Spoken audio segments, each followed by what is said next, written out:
know that I love Ameripan. Ameripan has been so good to me, my family, and all my husbands, okay?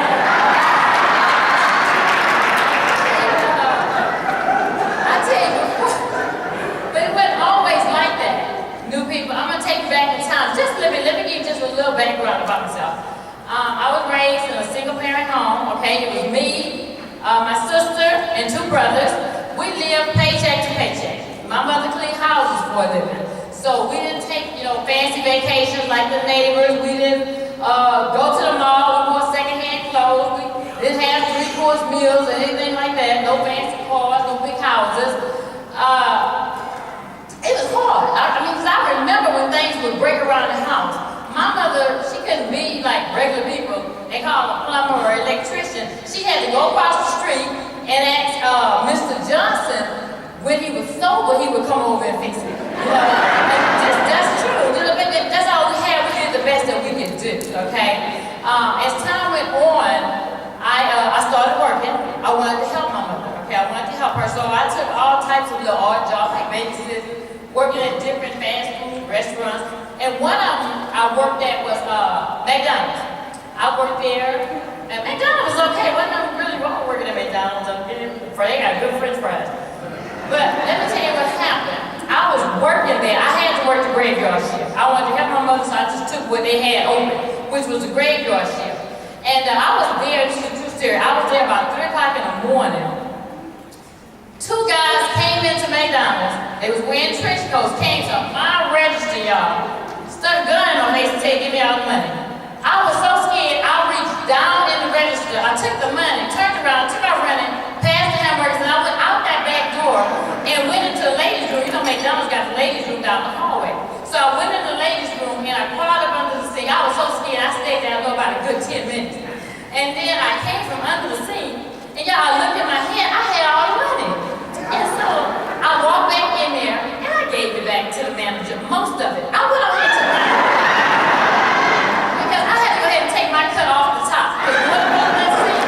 I broke it down, this ain't my hair, I wear hair extensions. I just had some things I had to get done. As time went on, I got married as husband number 1. And things got a little bit better, believe it or not, they got a little bit better. But being married, I still found that I was still living from paycheck to paycheck. Now, I was able to get me a car. I bought a Cadillac. It was an old car, everybody know this.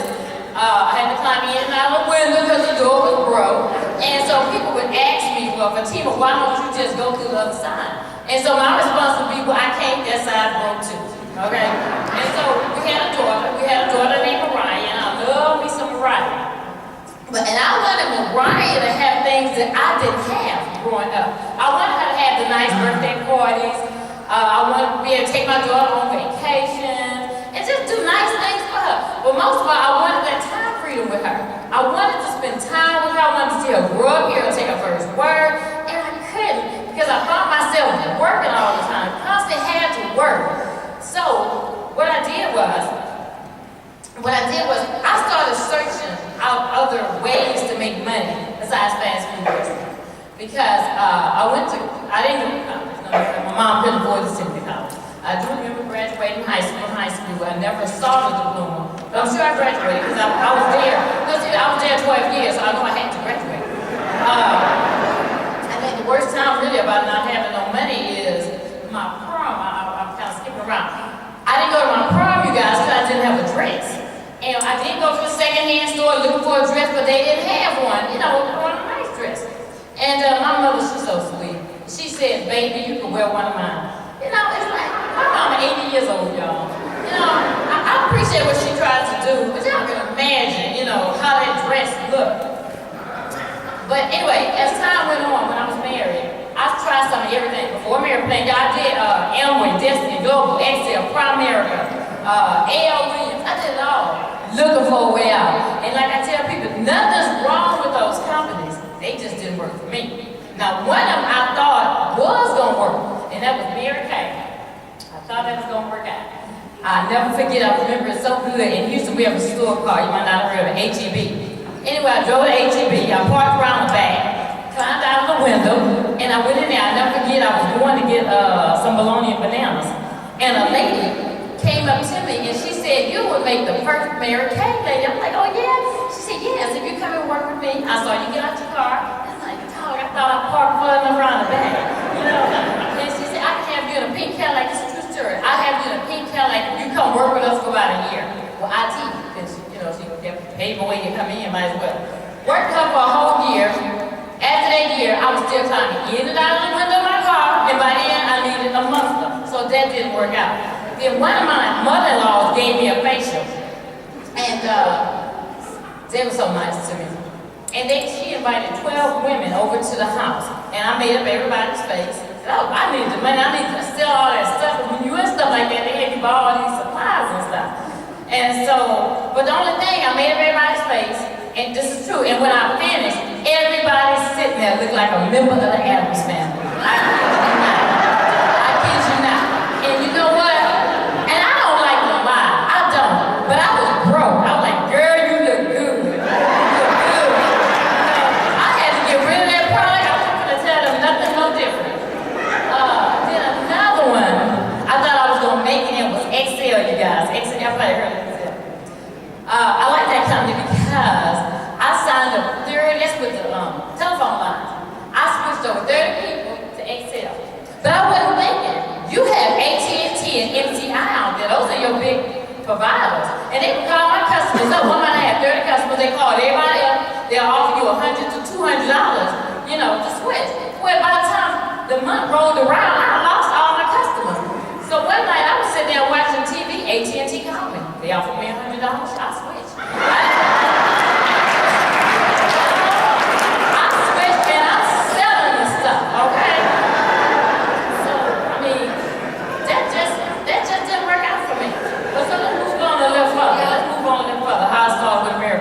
I was at the hair salon one day, and I met a lady in the parking lot. She tried to sell me some earrings, and I looked at the earrings, told her, I said, they're nice, but I really can't afford them right now. And she said, wait a minute, ma'am. She ran back to her car, she brought me a brochure. Back then, the brochures were black and white. She explained the business right in the parking lot. She kept everything real simple. She said, if you get people to fill this out, she showed me where the number goes. You put the number here that they're going to give you to come here and mail you a check. That sounds good. I'm like, all right, I can do that. That's easy.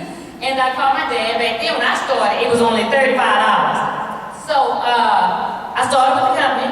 And you know what? I've never seen that lady again. I have not seen her since she signed me up. But I always tell people, I'm so glad that I still, you know, have that will to just keep going and look at something else. And I'm glad she didn't prejudge me. I'm glad she shared the opportunity with me, because when she met me, when I was, you know, going to the beauty shop, I had a big old hairdo, you know, bunch of big curls, kind of girls how I use that pre-con gel. The sisters know what I'm talking about, you know, that pre-con gel. And I had on some real big earrings. I had to dress up the hair. I looked like a witchy mama, but I wasn't. I was keeping up with the style, okay? And so I went, okay, I heard from her, and a package came in the mail from Ameripan, and it had a 1-800 number. And I called the number, and they told me where the meeting was. I live in Houston, you know, in Houston where I could go. So I went out to the meeting, and I liked it. I mean, I sat around, I felt out of place. Because all the ladies there, they were dressed real professional, and, you know, here I am with this big hairdo and big earrings, and just chewing gum, popping it, you know. And, you know, I was listening, but I liked it because they were talking about how they were able to stay home with their kids and how much money they was making and their house and their cars. I wanted what these women had. I wanted that. So when I left there, what I did the next day, I went to the secondhand store. I got a hair, I knocked down a big hairdo. I bought me some nice, decent clothes. I put on some small earrings. So the next week when I went back there, I blended right on in with everybody else. Okay? And I followed protocol. That lady who brought me in, keep in mind, see, I never saw her again. I stuck with it, you guys. I did.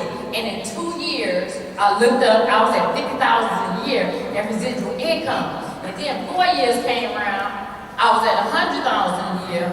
Then I get a call when I was in some kind of millionaire's club. I was like, what? I wasn't used to being in no club.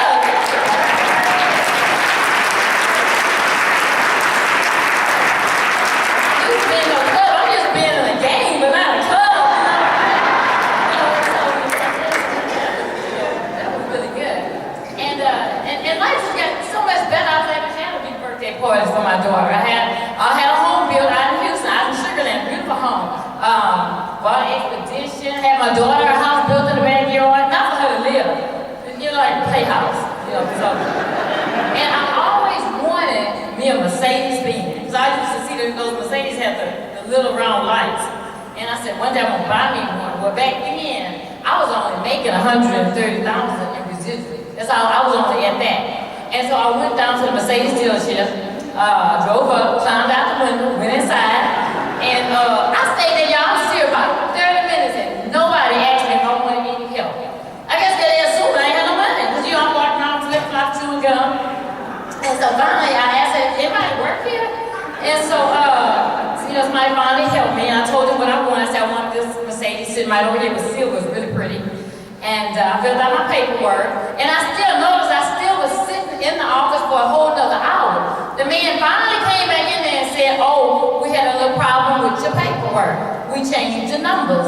We see you made a mistake when they asked you what your salary is. It was $130,000. They took off some of the zeros and put $30,000. That wasn't right.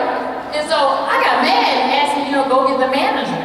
And so he came and they made some calls to Ameriplan. I guess they told him, you know, how much you made. And so next thing I know, they came in there, they highly apologized, gave me a gift certificate so I could shop at the store, gave me the keys to my Mercedes.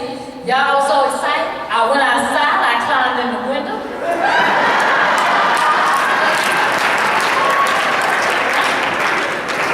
And I tell you, that was the happiest time in my life when I drove that car. And it's a nice car, because I never had a car that talked to you. I mean, because you can have the program and talk to you. I get in, you know, hello, Fatima. I'm like, how you doing? And I tell you, it's really a blessing just to be able to do things. But you know what I want to share with my new people? You guys, you can do this business. I always tell you, if I can do this business, anybody can. Nothing special about me. It's just, I'm just a regular person. What happened? Well, how did you do it? I had a real, I always say, determination, desire, and I was persistent. I stuck with it. I did it no matter what. No matter what went on in my life, through all the marriages, through everything, I did it. You know, and a lot of times we as women, we find ourselves being depressed about something, everything. You know, I'm talking about myself. Even weight, I think Kelly was speaking the other day, yesterday, she was saying about weight. That is so true. Again, I'm talking about myself. I might not be like really huge, but I wanted to weigh, I wear a size 10, and then sometimes I be depressed because I want to weigh a 3-4. And I wanted to get a, you know, boob job and everything, but I changed my mind about that. Anyway, that'll keep you depressed. That'll keep you real depressed, because you know what I figured out? We all cannot be brick houses, okay? We can't. We all can't be no brick houses, guys. Okay. So what you want to do is, you know, just stay in the game. You know what? I want you to realize something with Ameripan. Something else I learned from being in this company is that residual income. I did not know new people what residual income was until I started with this company. All that residual income, that's a powerful income to have, you guys. I remember, what was it, 4 or 5 years ago down there in Katrina, all those people that lost their lives. Well, I always think about that because, you know, when they did the announcement for everybody to leave there, if you notice, a whole bunch of people stayed. They didn't stay because they wanted to. They didn't have any money to go nowhere. Now imagine if they had some residual income or some extra money saved up. They would have been able, you know, to get in their car, go stay in a hotel or whatever. You know, they just had a residual income. And I always share with people, you never know what's going to happen in life. You never know. And I want to share my own story with you. A lot of people probably don't know it.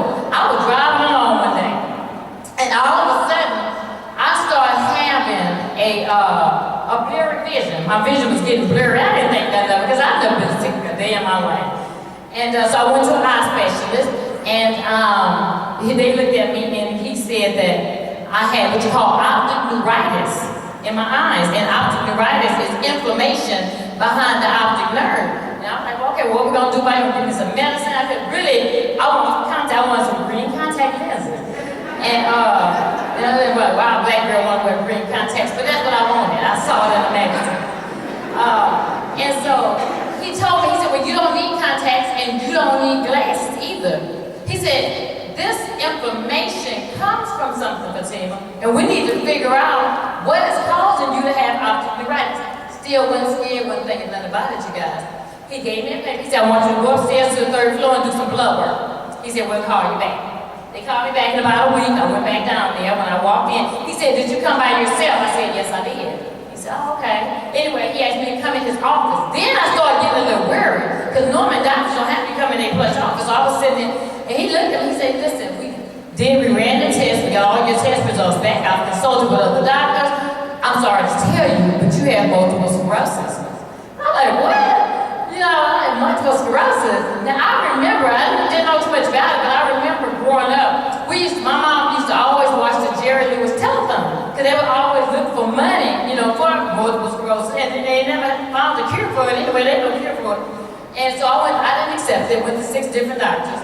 That's when money came in. Thank God I had that residual. That's why I'm telling y'all, the steroids, all this stuff costs money.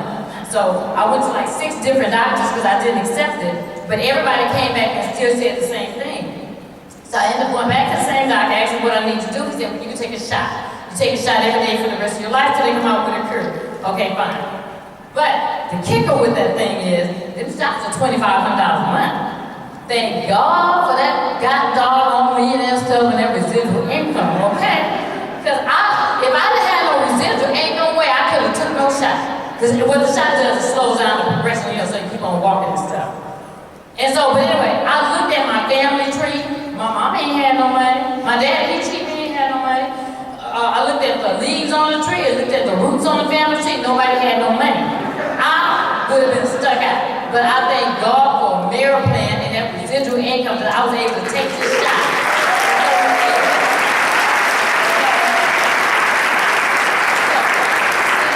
You just never know what's going to happen in life. You roll along and everything fine, and next minute you get the phone call or something you need some money for. But you know, I just want to end with this here. You know, I thank God for Dennis and Danny. I do. I thank God for them. I thank them for creating this company. And I want to thank their mother. And I don't know who their mom is, but I'm just glad she had twins, you know, too. Because I always say, if something happens to the company, we're going to need some extra body parts. Somebody, you know, we're going to need some parts to keep the company going. And I was telling my sister, she said, girl, you're right. She said, one of them, you know, something happened to them, and one of them get their hand chopped off and can't write your check no more. I'm like, that's why we got the other twin, you know, go ahead and sew hands so we can keep that money flowing. But I tell you, I love this company. I love this company. And I know that we're going to so much time up here because everybody's always asking me about who is the lucky man, you know, now, you know, I have so many. Not like a hooker or nothing like that. But, you know, I'm just saying, you know, it's just hard to find good relationships, and what I've been doing, do I still have enough time? Anyway, what I've been doing lately, but they ain't playing the music, I guess I do say, y'all want to hear this dirt. I've been cyber dating, I'm just gonna have nothing to do with Ameripan. I've been cyber dating. Y'all don't ever get on the internet and cyber date. It is not good, okay?